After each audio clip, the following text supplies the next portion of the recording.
To clean up files in Windows 10, open Settings, click or tap Start menu icon, and then click or tap Settings. Select System, and then select Storage. Click or tap Configure Storage Sense or Run it now, and then scroll down.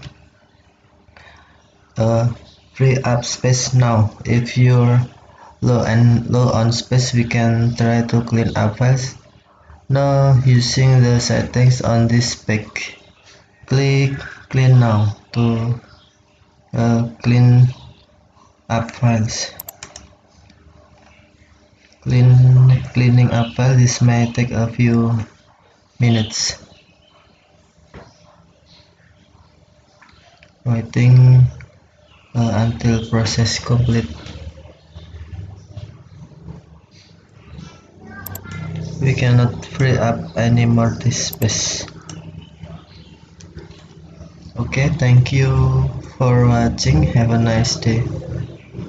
We'll be cleaning up 29.5 megabyte of space in the past month. Okay, thank you for watching. Have a nice day.